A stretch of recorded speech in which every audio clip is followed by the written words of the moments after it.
I'm pleased to introduce Allan J. Lichtman to Politics and Prose. Lichtman is Distinguished Professor of History at American University and the author of many acclaimed books, including White Protestant Nation and The Case for Impeachment, which he was here for a few years ago. In the Embattled Vote in America, Lichtman calls attention to the Founding Fathers' crucial error, leaving the right to vote to the discretion of individual states.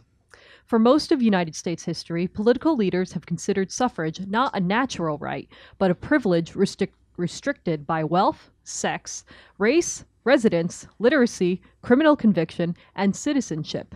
However, Lichtman notes that the founders alone are not responsible for the U.S.'s embattled vote. Subsequent generations, including ours, have failed to establish suffrage as a universal right, but that doesn't mean we should stop trying. J. Gerald Hebert, Senior Director of the Voting Rights and Redistricting at the Campaign Legal Center, writes, "Most compelling is the author's extensive experience in voting rights cases over the last 4 decades, providing firsthand accounts of the ongoing battles to attain a voice in our democracy. His book is also a call to arms and a must-read for any American interested in protecting our most fundamental right, the right to vote." Now please join me in welcoming Allan J. Lichtman.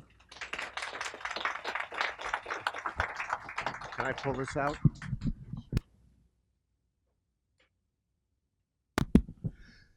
Thank you very much. I'm going to talk for a little while, maybe about 30 minutes, and then I'll open it up to questions. You can ask me any questions about American politics and American history. Don't ask me about the opera, and we'll be very good friends. And please don't make speeches. All right, because I'm a professor, we're going to start with a pop quiz. That's a hard one. Are you ready? When was the first voting rights suit in America filed? I don't ask you for the exact date, but approximately. When do you think the first voting rights suit was filed in America? Think it was during Reconstruction or after the Voting Rights Act of 1965, maybe, right? So what most people think? What was that? 17 something. Well, maybe not 17, but 1835, under the United States. William Fogg, an African-American resident of Pennsylvania, filed America's first voting rights suit. William Fogg was prevented from voting at the polls because he looked black. This was so, even though the Pennsylvania Constitution was colorblind. It did not restrict the vote based upon race or color. In fact, as we know, Pennsylvania was founded as a colony dedicated to the principles of toleration and pluralism. And yet this African American was stopped by officials at the polls and denied the right to vote. And he sued under the Pennsylvania state constitution, saying it was a violation of the Constitution to deny him the right to vote based upon race. It should have been an open and shut case, right? He should easily have won. In fact, the opposite occurred. The Pennsylvania Supreme Court said he had no right to vote despite the state constitution, because when you went back to the founding of America, the founding of the United States, black people had no role in our social compact. They are a depressed and degraded race who have no right inherently to take part in our political community. And in something that was extraordinary, the Pennsylvania Supreme Court also said, well, maybe over time, African Americans will be able to vote. You know why? If they turn white. Believe it or not, that was what was said. Now, William Fogg had no recourse to the federal courts. He had to rely on the discriminatory state court because there is no guarantee of the right to vote in the United States Constitution. Americans believe that we have a constitutional right to vote. In fact, not a single American has a constitutional right to vote. It was not placed in the original Constitution, and quite intentionally. Remarkably, at the Philadelphia Convention, the American founders spent less than 1% of their time on right to vote. And the debate centered around one thing. Should we put the right to vote in the Constitution as limited to those who own property, or perhaps minimally those who have enough property and enough wealth to pay taxes? Every state in the Union, save one or two, of course those were states then under the Articles of Confederation, limited the vote to those who held property or in some cases paid taxes. The idea was that only those with a stake in society had the independence, the wisdom to cast a vote for the common good. And ultimately, the framers decided that they couldn't agree on what economic qualifications to put in the Constitution, and they were afraid that if they specified some type of economic qualification, it would clash with what the states had specified. And of course, the Constitution had to be ratified by the states to go into effect. So, in the great default of American history, the founders defaulted the right to vote to the individual states. There were no restrictions on the ways in which states could qualify their residents to vote. And of course, virtually every state at the time limited the vote to property owners and taxpayers. And with the remarkable exception of one state, no women could vote anywhere in America. Anyone know what the one state in the early republic where women could vote? Remarkably, New Jersey. Don't ask me why. Nobody has really able to solve the puzzle of why, unique among the states, New Jersey enabled women to vote, but that was snuffed out in 1807. So by the time of the early republic, women couldn't vote, Native Americans couldn't vote, men without property couldn't vote, but remarkably, in most states, non-whites could vote. We have this image of very early America as restricting suffrage to white people. Not so. The majority of states did not have, they were like Pennsylvania. They were racially neutral with respect to their voting qualifications. Then we experienced a massive change in America, one of the most important and unknown changes in the history politically of this country.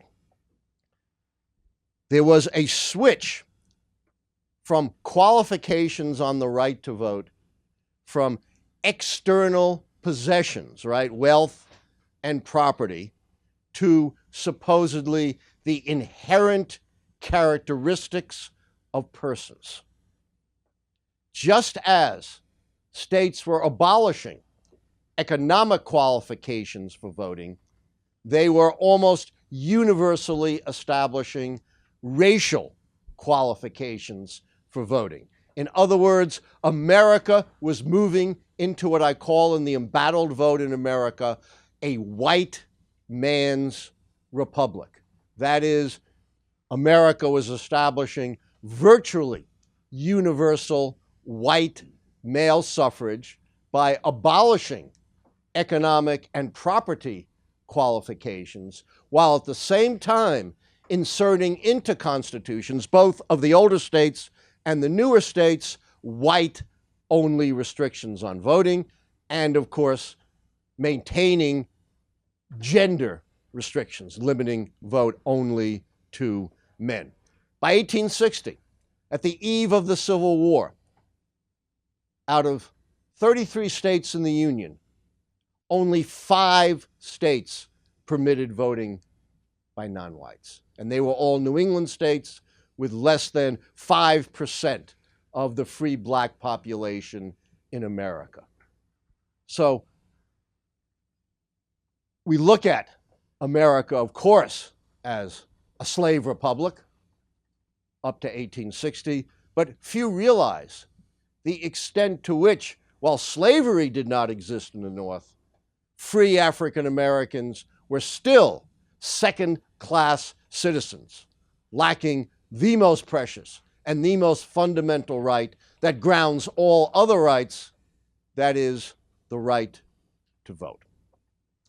The Civil War and the Reconstruction that followed then opened up, of course, the whole issue of voting.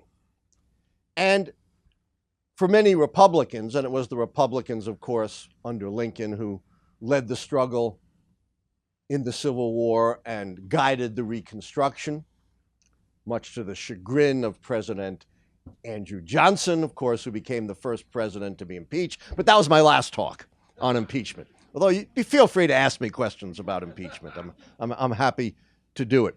And in 1869, the United States Congress debated the first constitutional amendment on the right to vote. And there were 2 big issues. One, would what became the 15th Amendment establish an affirmative right to vote? And if not, what would be the restrictions placed in the amendment? There were a few members of the House and the Senate who are arguing to rectify the framers' mistake and establish in the 15th Amendment an affirmative right to vote. That was a very small minority position and was overwhelmingly voted down. Even most of the advanced Republicans believed that the best we could do would be to redeem the bloodshed and deaths of the Civil War and guarantee votes for newly freed slaves. But even there was a loophole, because the 15th Amendment, number one, is framed negatively, right? It doesn't establish the right to vote for anyone, no matter your race. It simply says states cannot deny the right to vote based on race, color, or condition of previous servitude. In other words, it only says what the states can't do. It does not guarantee anyone, no matter what their race, a right to vote. Secondly, and this is a huge loophole beyond its negative framing in the 15th Amendment, it does not prohibit the states from, in effect, denying the vote on the basis of race through seemingly race-neutral laws which are not race-neutral at all. Things like literacy tests don't mention race. But of course, given the enormous educational disparities and the discriminatory ways in which literacy tests were administered, the burden fell most heavily on African Americans. And of course, poll taxes, again, racially neutral on their face, but with the burden falling most heavily on African Americans and secondarily on poor whites. During Reconstruction, African Americans vigorously participated in the South in voting and in office holding. They were elected to Congress, to state legislatures. But once Reconstruction ended and the so-called white racist redemption took place, through these seemingly race-neutral provisions, African American suffrage was snuffed out. By the beginning of the 20th century, even in presidential elections, because of these restrictions, which were upheld by the courts because they were not explicitly racial and therefore, according to the courts, did not violate the 15th Amendment, African American suffrage was reduced down to 2%. And of course, in most states, women were still denied the right to vote. And here's another extremely important and very much ignored and unknown point in American history. To a great extent, justifications for denying huge swaths of people the right to vote, African Americans, women, poor people, were based on allegations of voter fraud. If that sounds familiar, it just proves the old adage, the more things change, the more they change, the more they stay the same. That is, the argument was made. You couldn't allow African Americans to vote because they were ignorant and they didn't know anything about democracy. And they would be corrupted and they would be part of voter fraud in America. You couldn't allow women to vote because women are weak and women are dependent and their vote's going to be bought and their vote's going to be corrupted, and that's going to undermine democracy in America. Of course, there wasn't a single piece of hard evidence to back up the idea that women or racial minorities were responsible for voter fraud, or even that there was widespread voter fraud. But fear was spread through this argument, and that was used for a very long time to deny the right to vote to huge segments of the American population. As we know, women did not universally get the right to vote until 50 years after the 15th Amendment. The Women's Suffrage Amendment was not until 1920, and it too was framed negatively. It did not establish a right to vote. It simply said states could not deny the right to vote based upon sex. And the final major voting rights amendment in the 1960s on 18-year-old voting was likewise framed negatively, that you could not deny the right to vote based on age, 18 years or over. So the original Constitution and the three critical amendments dealing with voting were all of them left out any affirmative right to vote, and that remains true to this date. There was, of course, in addition to these amendments, a major advance in voting with the Voting Rights Act of 1965, one of the landmark pieces of legislation. And indeed, people risked their lives and some died in the civil rights struggle to reach the point where the United States could establish by law an effective Voting Rights Act. Voting Rights Act was an omnibus measure and it did many things. I just want to focus on a few. First of all, it took the final step to get rid of the literacy test. The poll tax had already been eliminated by constitutional amendment. And it provided for federal registrars to register people to vote when the local registrars were not doing so, and for federal observers to observe elections and make sure that people were not denied the right, like William Fogg, to vote at the polls. So one target, and a very effective target, of the Voting Rights Act was denial of the right to vote. And voting and registration by African Americans in the South soared after adoption of the Voting Rights Act. But the Voting Rights Act went way beyond that. The Voting Rights Act also sought to establish that minorities, and over time, the minority coverage was expanded to language minorities, Asian Americans, Latinos, as well as African Americans, that minorities would not only have the ballot, but would be able to cast their ballot effectively. That is, would enable minorities to have their votes count, because there were many mechanisms in place to prevent the effective minority vote. One example, which you're probably all familiar with, is called racial gerrymandering, where for congressional districts or state legislature or local government, you would manipulate the district lines to do two things: to pack minorities in one district way beyond what they need to elect candidates of their choice, so the remaining districts would be dominated by whites, or alternatively, you would fragment or crack or break up minority communities so they would be so spread out as to have no effective choice in electing members of a legislature. Second mechanism was called at-large elections. And I'll give you an example of a case I was involved in the 1980s, Dallas County. Why is Dallas County so important? Anyone know what the county seat of Dallas County is? Selma, Alabama, the site of Martin Luther King's famous march across the Edmund Pettus Bridge, Bloody Sunday, that led to the Voting Rights Act. Well, Dallas County was about, in terms of voter registration, 52% white, 48% black. Had 5 county commissioners. But Dallas County elected all the county commissioners at large.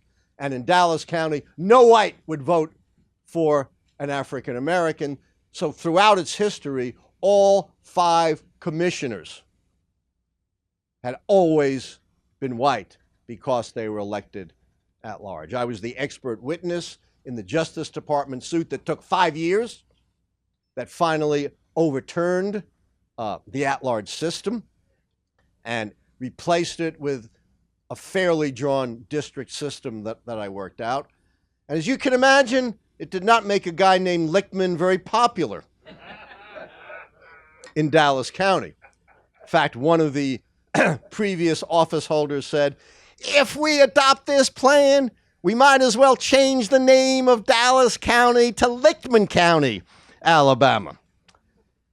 And I'll tell you, when I went down to Dallas County for the swearing in of the first African Americans ever elected to the county commission, the very droll editor of the Montgomery Advertiser put this big banner across Main Street which said, "Welcome to Lichtman County, Alabama." I was lucky to get out of there with my life, let me tell you. And to enforce these provision and to combat these restrictive mechanisms, the Voting Rights Act of 1965 had 2 very important provisions. One, and the most effective, because it was the most efficient, was Section 5 of the Voting Rights Act. Anyone know what Section 5 did? No longer exists.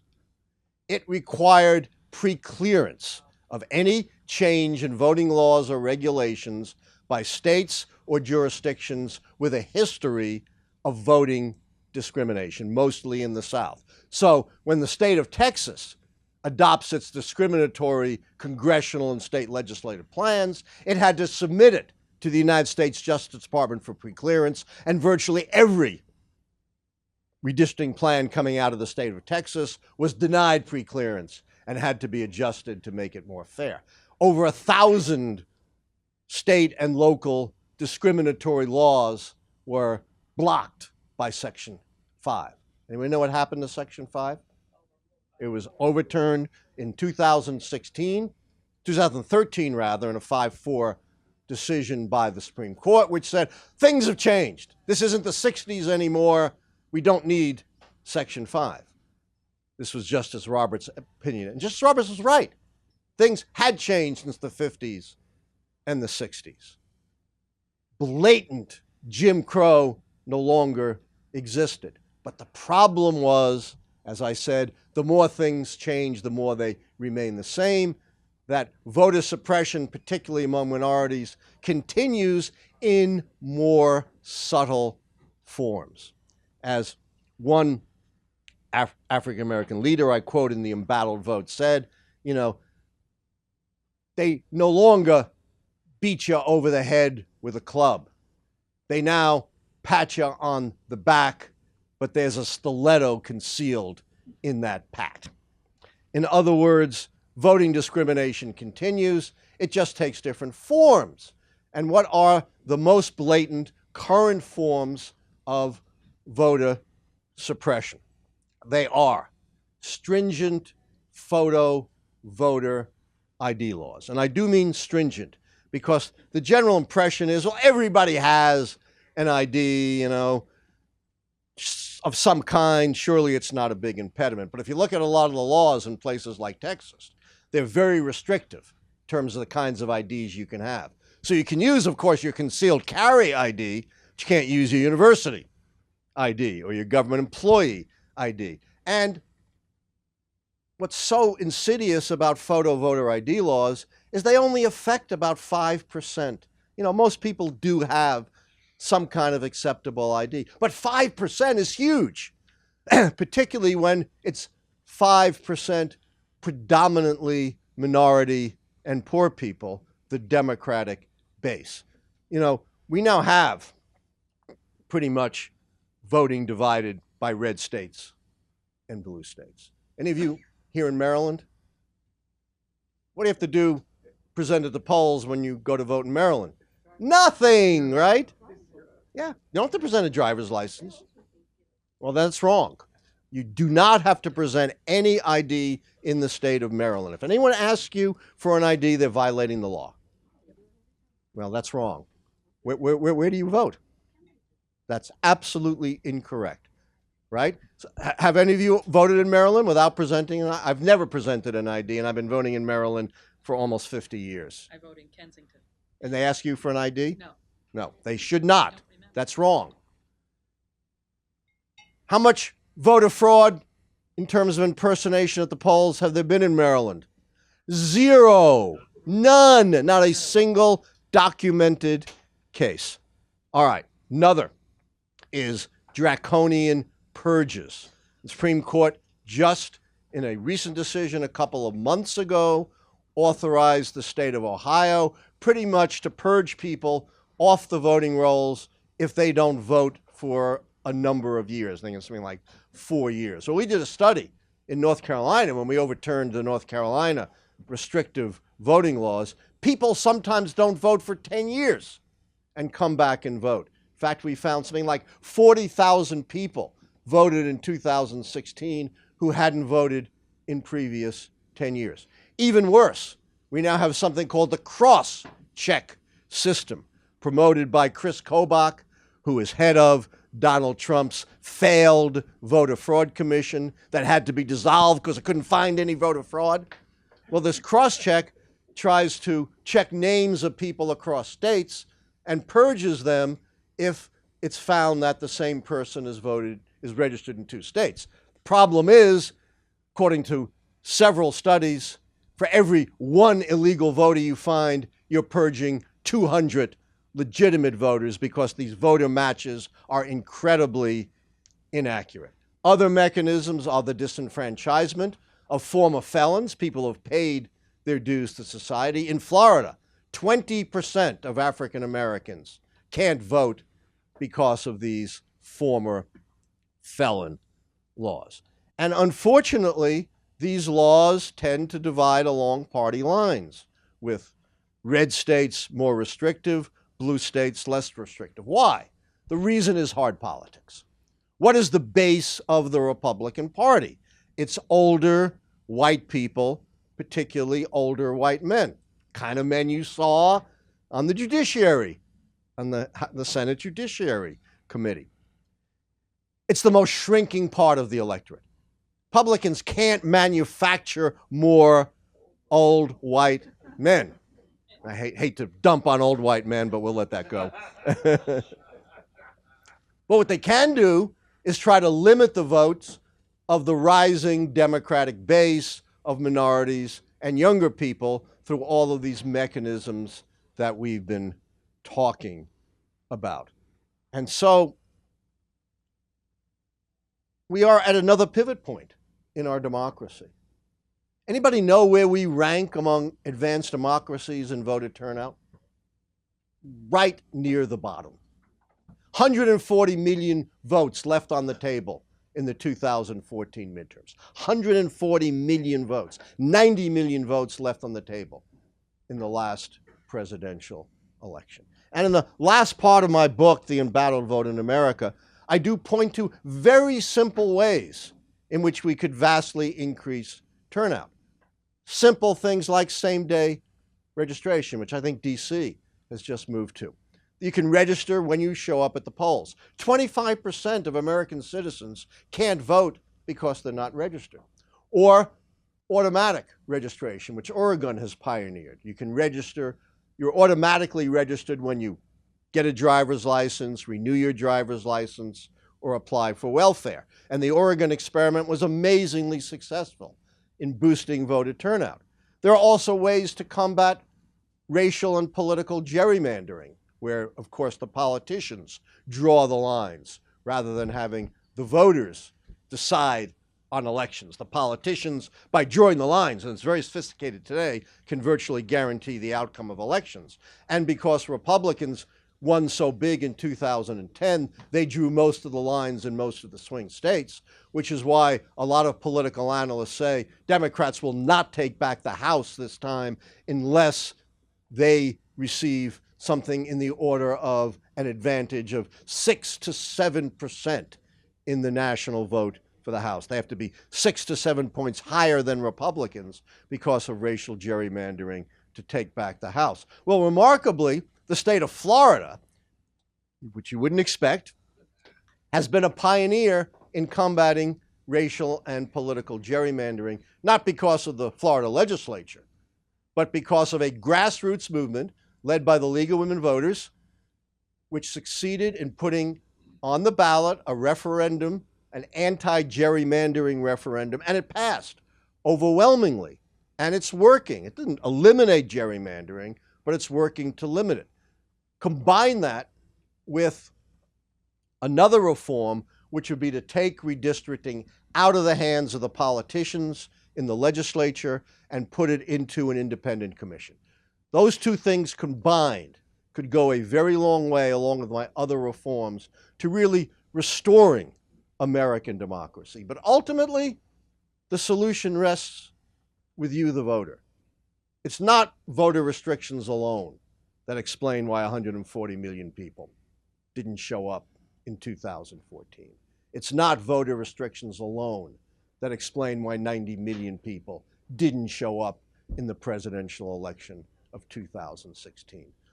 A great deal of it has to do with the will of the people.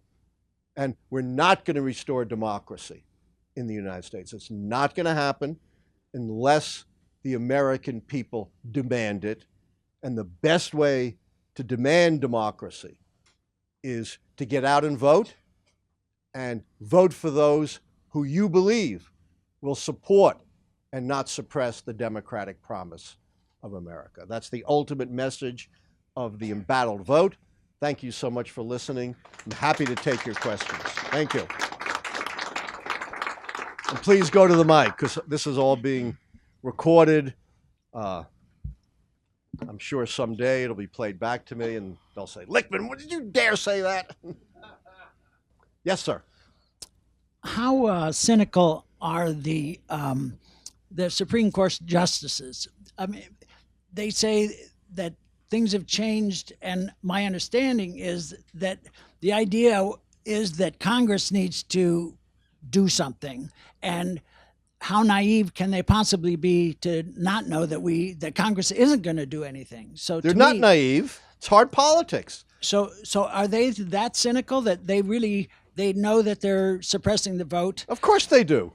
They're not stupid. Purpose. They know what's going on, and there have been bills circulating called Restoring the Voting Rights Act to restore some form of preclearance, but they're going nowhere because this is divided along partisan lines. Why do you think Republicans are pushing so hard to put Brett Kavanaugh on the court? Because he's so qualified? Well, Merrick Garland was just as qualified, right? And, they didn't even give him a hearing for a year. But because they know that he is going to vote with the 4 other conservative justices to support whatever voter suppressive measures are coming up from the states.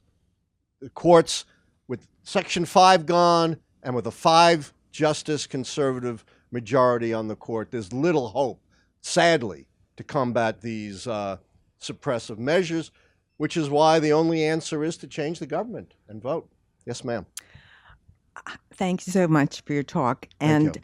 I have a question about the voting machines. It's one thing to get the people there. It's another thing how you count the vote. Oh, my gosh. And because states can determine this, it's private machines, it's private software. In Kansas, they just showed that they tried to do a recount and they were scanning, It was optical a disaster. scanning. Yeah. Yes. So where can we go and what can we do about this? I talk about this in the Embattled Vote.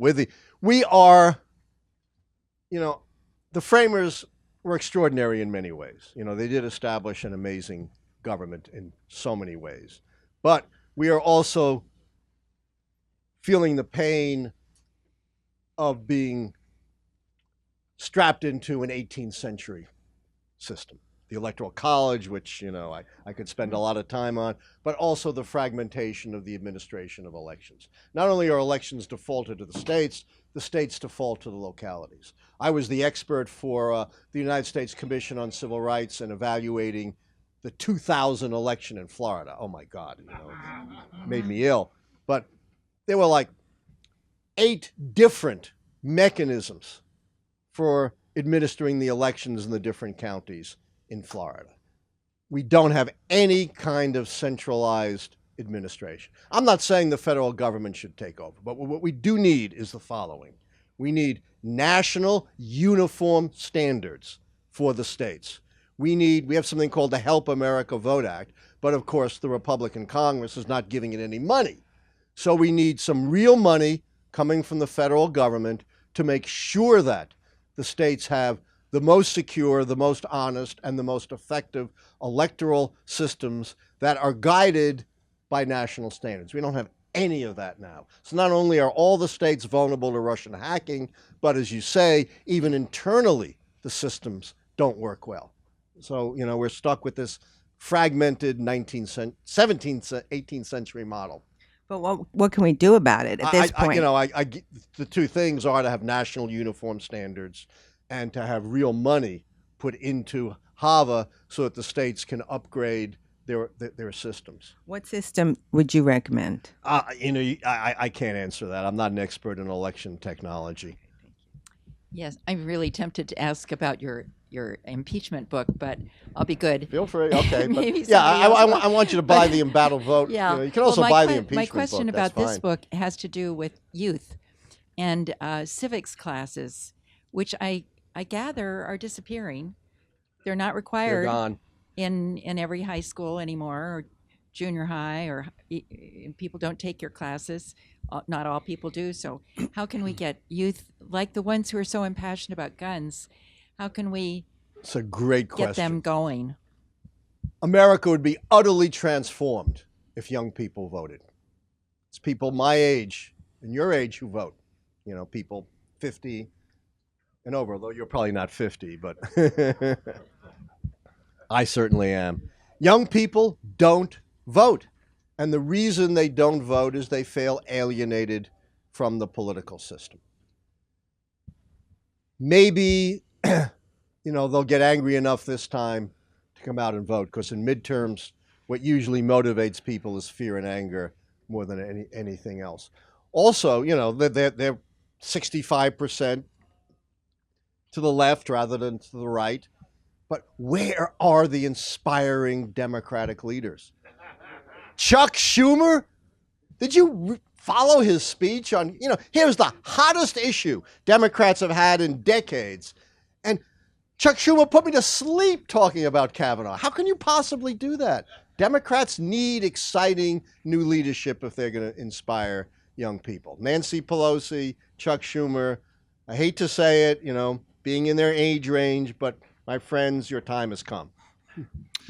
2 questions. One is, has there ever been a religious test to voting at any time in our history? And the second is... Let me answer that one first. Sure. I can do it real quick. Yeah. Yes, there were a few religious tests very early on, some of which debarred particularly non-Christians and some of which debarred Catholics from voting, but they were abolished rather quickly. And there's nothing in the Constitution to prevent religious tests for voting. Office holding, but not necessarily voting. Right. At any rate, second question. Second question has to do with incentivizing or increasing voter participation. Is there a technological solution someplace in the mix? How do other countries get people to the polls? Is it expanding the number of days that you can vote? Is it the easing of the voting process? There's a lot of things. One, other countries automatically register you. Remember, 25% of Americans can't vote because they're not registered. Other countries, once you turn of age, because they have these national, vital statistics registered, you're automatically registered. That's the biggest thing we could do. Follow the Oregon model and establish same-day registration. Some countries have compulsory voting. I'm ambivalent about that, but, and they're not well enforced, but some states do have compulsory voting. Elections on holidays rather than on a work day.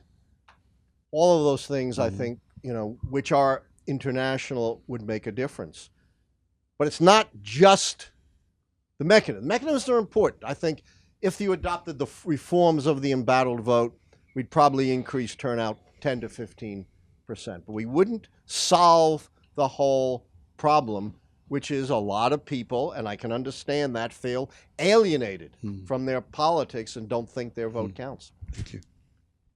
Hey, how are you, Doug? I'm not sure. Is this on? Okay. I'm not sure what to recommend in terms of what voting system to use. Yeah, you're the technological guy, not me. I am very confident about what not to have. Let's hear it. You're the expert. The Help America Vote Act was a license to steal. The money that was used to install mostly debold machines. Yes, I'm familiar with that. Which have been shown in court testimony to be very easy to hack. Right. And in particular, if the election officials are in on it, that is the one thing you don't want. What you want, whatever, is a type of system that creates an auditable record. A really hard paper trail? A really hard to tamper with auditable record. A paper trail's I completely best. agree. Great. I'm my all 2 for cents that. worth. I think Maryland now is adopting paper trails, and some other states are. But absolutely, I'm not an expert like you are, but I do point out in the book that there was a conference in Las Vegas in which they brought in like 15 different voting machines. Maybe you were even there. No, I wasn't. And the hackers got into them like that. Oh, yeah. Yeah. Oh, yeah. Like that. And, the GRU from Russia, would they have any problems? Well, thanks for that. I agree with that. When was the amendment that abolished the poll tax? You alluded to it, but didn't tell us which one. 1963. Okay. Yeah. That one. Just before the Voting Rights Act. Yeah. Okay. Thanks. Yes, ma'am. Thank you, Professor Lichtman, for your commitment to righteous action. I'm a Nigerian Harvard-trained international lawyer based in Nigeria. I'm just here briefly on a visit. Welcome. Thank you. What is the potential for and necessity of impeaching Donald Trump? Oh. I wrote the following in an opinion piece. Spare Africa's fragile democracies a thought, as Trump's onslaught against the ramparts of democracy gains momentum, as his enablers lower the drawbridge at every turn. Well, as you know, I wrote the book, The Case for Impeachment, spoke about it here a couple of years ago. And in the book, The Case for Impeachment, I laid out 8 different grounds for impeachment. This was a year and a half ago. And every one of them seems to be coming to pass. I talked about the Russian connection. I talked about flouting the law. I talked about his war on women. I talked about lies. I talked about his shady business practices. And one thing I want to stress, and I got so much flack for this. People thought, oh, Lichtman, you're so far out. How can you argue this? Even people who believed he should be impeached, which won't happen unless the Democrats take the House. Republicans, as you can clearly see, are not going to do anything. Even, the supposedly most moderate Republican, Susan Collins, just, went with the herd. I think maybe the most dangerous thing Trump is doing, and as I said, I've taken a lot of flack for this, and that's very impeachable, is a crime against humanity. And here's what I mean by that. The International Criminal Court, which they've also just dumped on, has established as one of the crimes against humanity a crime against the environment. And I believe that Donald Trump has put every American and maybe every person in the world in grave jeopardy by turning back the clock on protecting the environment and combating climate change. In 2009, there was a businessman's letter to President Obama at the beginning of his term, which said, the science is irrefutable that unless we take strong action on climate change, 9 years ago, the consequences for humanity and our planet are going to be catastrophic. You know who signed that letter? Donald Trump Jr., Eric Trump, and Ivanka Trump. What's changed in 9 years? Science is more irrefutable. The damage is even greater. The only thing that's changed is Donald Trump's political calculation that he's now got to throttle back on the environment. Why? To make a few tiny number of people in the fossil fuel industry who are already rich a little bit richer. And climate change is here. It's not something in the future. The hurricanes are getting stronger. California is burning up. You're getting temperatures that are unsustainable around the world. In 20 years, Miami is going to be underwater.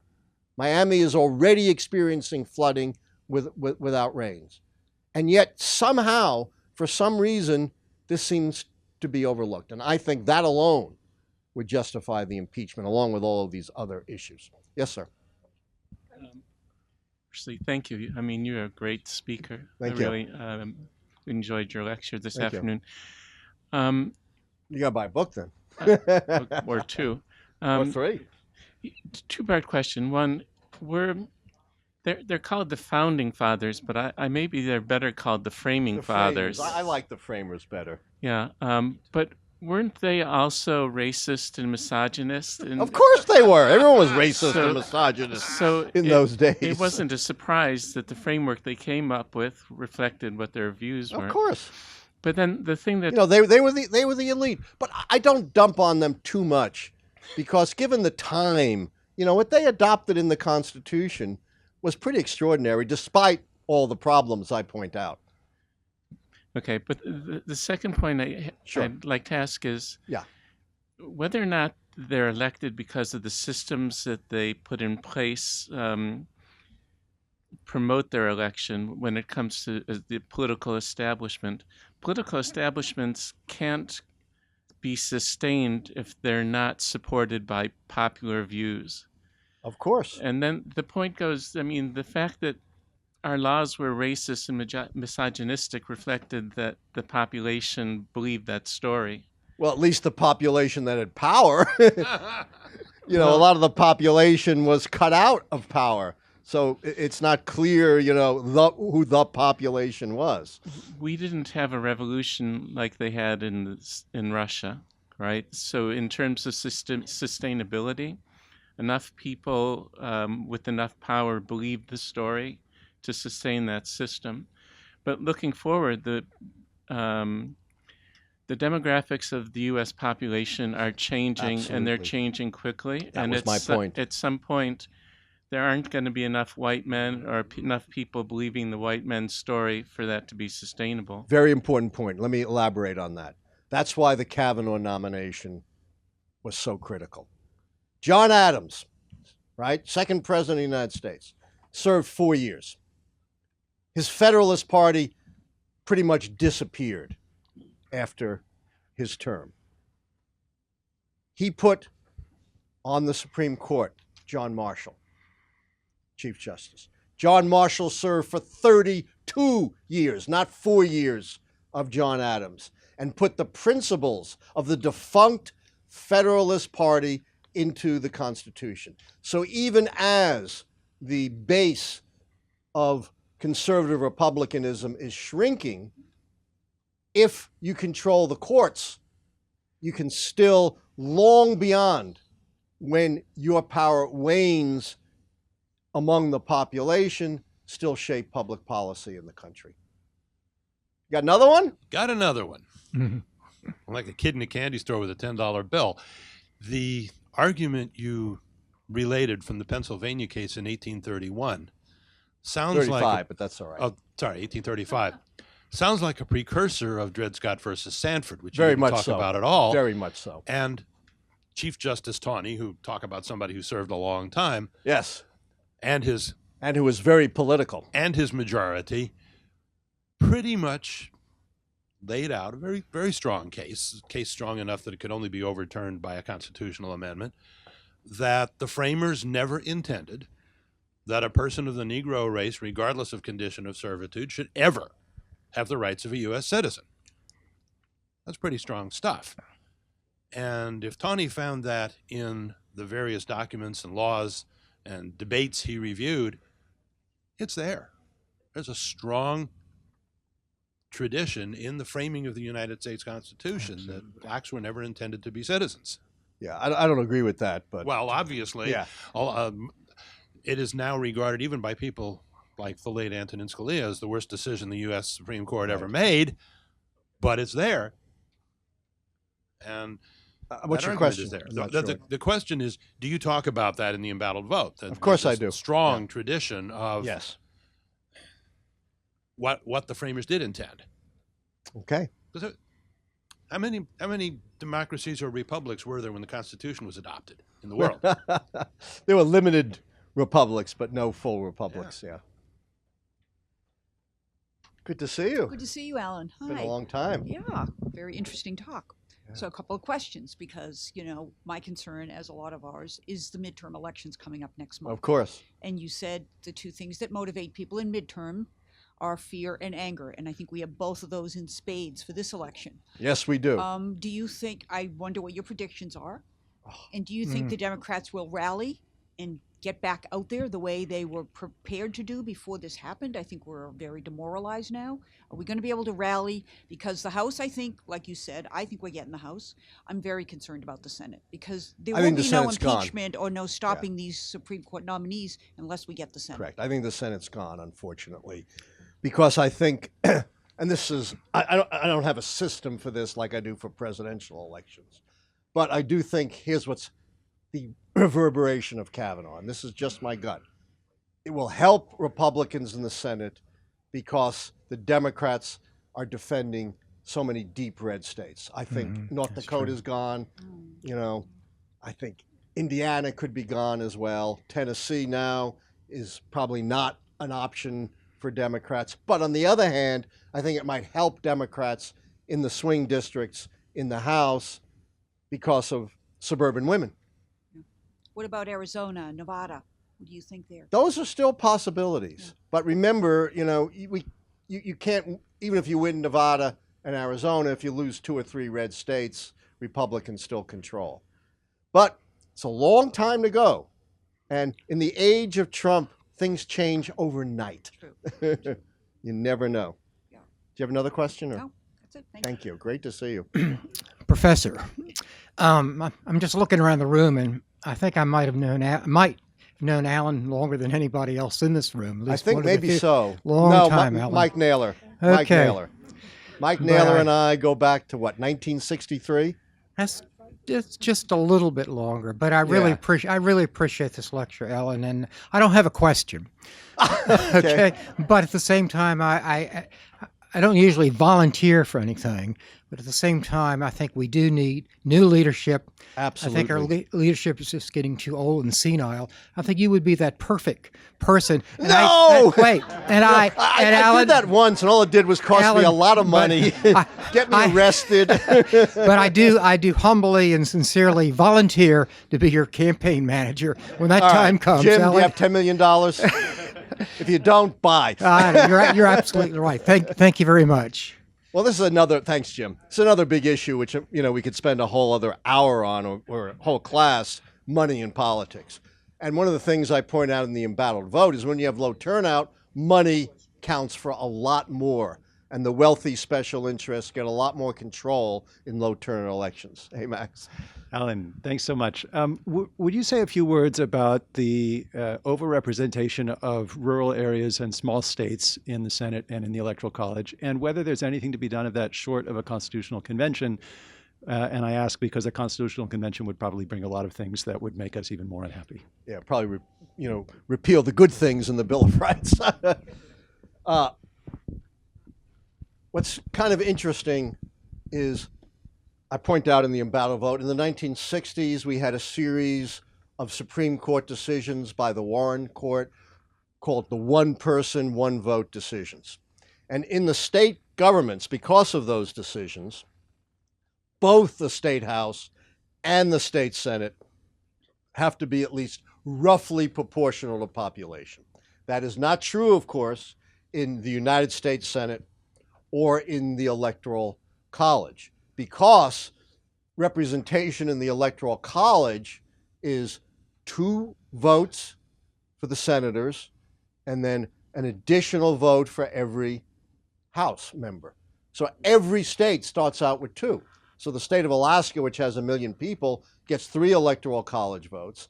California has 60 times that population, but they have 55 Electoral College votes compared to 3. And of course, the United States Senate allows small population and rural states to dominate. If you look at the vote on Kavanaugh, a very small minority of the population was represented in the senators who voted yay on Kavanaugh, as opposed to the senators who voted nay. Problem is, as you say, you need either a constitutional amendment, which is the last significant constitutional amendment we had was 18-year-old voting back in the 1960s. And why would you have to get 3/4 of the states to ratify it? Why would the small states forfeit their power, even though, how inequitable this system is, or a constitutional convention, which is incredibly dangerous because it could overturn a lot of freedom. So I wish I had an answer to that. But other than, a voice crying in the wilderness, I don't. Michael, as my oldest friend, you certainly should get the last question. You made fun of Schumer's presentation yesterday. I did. I thought he was awfully good compared to the Republicans. Oh, compared to the Republicans, yeah. That I agree with. Low standards. But he kind of put me to sleep. Yeah, but he had a number of good points to make. He did. And he ended each of his paragraphs by saying vote. Vote. That was good. Vote. And the other thing I wanted to mention, I don't know if you've heard. Maybe I'm too hard on my old home state senators. Fair point. All right. But I still think Democrats need leadership. Yeah. Do you have you heard anything about the revolt against Susan Collins? Just what I read in the papers. I have no expertise on it, but I understand the GoFundMe site crashed. Right. Because there were so many donations against. I think she's toast. $3 million so far in counting. Yeah. And here's what I tweeted this. One of the things, many things, that astonished me about her speech was this notion that Kavanaugh was like Merrick Garland, who's an old friend of ours, Michael, from the world of college debate, was a centrist like Merrick Garland. Of course, that's not true. But even if it was true, let's say it was true, then why did they hold Merrick Garland hostage for a year and not even have a hearing on him? It just made no sense. And by the way, her vision of what constitutes credible sexual assault is 40 years out of date. You don't anymore need corroborating witnesses who were there to corroborate an account of sexual assault. What do you think? Sexual assault occurs in front of a group of librarians taking notes and taking pictures? Who is there? 2 people, Mark Judge and Brett Kavanaugh. Is either one of them going to confess I assaulted a 15-year-old? Of course not. So this notion that, there has to be a corroborating witness is absolutely nonsense. And, every prosecutor who does sex crimes today would tell you that's 40 years out of date. Well, the reckoning comes in a month. my friends. I don't think I have to tell this audience to get out to vote. And thank you so much for the great questions. So much appreciated. Thank you. Buy books.